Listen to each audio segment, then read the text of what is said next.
Hello বন্ধুরা, তা আগের ভিডিওতে দেখেছো গড়িয়াহাট গিয়েছিলাম মার্কেটিং করতে। মানে পুজো পঞ্চমীর দিন মেয়ে এসছে, তেমনভাবে মার্কেটিং করতে পারেনি। আর বলে না, বাড়ির গরু বাড়ির নিজের বাগানের ঘাস খায় না, অন্য অন্য বাগানের ঘাস খায়, তেমনি হয়েছে আমার মেয়ের অবস্থা। মানে তোমাদের দাদা ভাইয়ের দোকান আছে, ওখান থেকে কুর্তি নেবে নাকি গড়িয়াহাটের থেকে কুর্তি নেবে, তাই তো চলে গেছিলাম গড়িয়াহাটে। তা কী কী কিনেছি তখন তো গড়িয়াহাটে দেখিয়েছি, এই দোকানে যাচ্ছি ওই দোকানে যাচ্ছি ভিডিওতে, কিন্তু কী কী কিনেছি সেগুলো তো তোমাদের দেখাইনি। এই দেখো, এই যে মেয়ের একটা কুর্তি,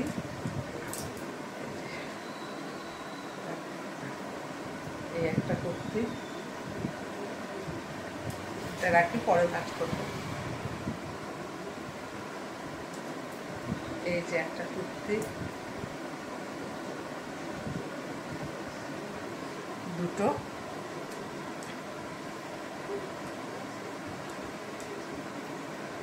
এই যে এই কুর্তিটা আমার খুব পছন্দ হয়েছে। এই যে এটা তিনটে, এগুলো মেয়েরই সব। এই যে একটা, মানে ওটা একটু হালকা নীল আর এটা যেমন একটু কালচে নীল, এই একটা তফাৎ, আর কাজটাও তফাৎ রয়েছে। মেয়ের এরকমই পছন্দ হয়েছে। এখানে হলো চারটে। এই যে একটা, এই যে কেমন হয়েছে বলো কুর্তিগুলো।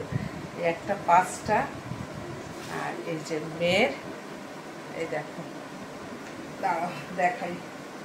এই যে মেয়ের একটা লং স্কার্ট কিনেছে, আর আমিও একটা লং স্কার্ট কিনেছি, জানো তো। মেয়ে দুজনে একসাথে পরবো। এই যে কেমন হয়েছে লং স্কার্ট দুটো বলো, কারণ মা মেয়ে একই কিনেছি। মেয়ে বললো মা তুমিও নাও আমিও নিই, তা কী করবো, নিয়ে নিলাম। আর এই যে মেয়ে আর আমি দুজনে প্রায় একই রকমের কুর্তি কিনেছি। এই যে এটা আমার,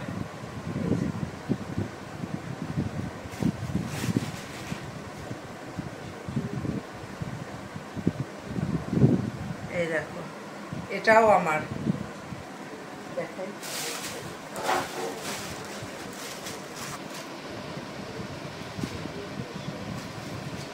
আর এই যে এই কুর্তিটা এরকম ডিজাইনের চারটে কুর্তি কিনেছি, মেয়ের একটা আমার একটা, আর এই যে এখানে দুটো,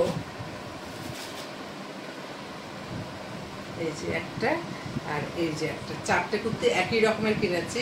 আর মেয়ের লং স্কার্টের সাথে একটা মানে শর্ট কুর্তি কিনেছি, দাঁড়াও তোমাদের দেখাচ্ছি, ওটা ওই ঘরে। এই যে মেয়ের যে লং স্কার্টের সাথে এই একটা কুর্তি কিনেছি। আমি আর কিনিনি, কারণ আমি লং কুর্তি দিয়েই স্কার্টটা করবো। তা কেমন হয়েছে, মানে পুজোতে যে মার্কেটিং করেছি, এত কিছু করিনি পুজোতে জাস্ট অল্প একটু মার্কেটিং করেছি। আর পুজো চলে যাওয়ার পরে আমাদের শপিং শুরু হয়েছে। আসলে কি বলতো, গড়িয়াহাটে একা আমরা যেতে পারি না, তা তোমাদের দাদাভাই নিয়ে গেছে। আর তোমাদের দাদাভাই পুজো নিয়ে ব্যস্ত ছিল, আর মেয়ে এসছে পঞ্চমীর দিন, তখন তো আর সম্ভব ছিল না তোমাদের দাদাভাইকে নিয়ে যাওয়া। তার জন্য আমরা গড়িয়াহাট গিয়ে এই শপিংগুলো করলাম। আর ওই যে বললাম, বাড়ির গরু বাড়ির বাগানের ঘাস খায় না, অন্য বাগানের ঘাস খায়। মেয়ের হয়েছে এই অবস্থা। মেয়ে তোমাদের দাদা ভাইয়ের থেকে দুটো তিনটে নিয়েছে, কিন্তু ওর ইচ্ছা গড়িয়াহাট থেকে নেবে। তা এই সেম কুর্তি কিন্তু আমাদের দোকানে বিক্রি করে, কিন্তু গড়িয়াহাটে নেই। আসলে মেয়ের একটা ইচ্ছা ছিল, সেই ইচ্ছাটাই পূরণ করলাম। তা আমার মার্কেটিংটা পুজো ছাড়াই আমার মার্কেটিংটা কেমন হলো, তা পুজো ছাড়া আমার মার্কেটিংটা কেমন হলো একটু কমেন্ট করো। টাটা।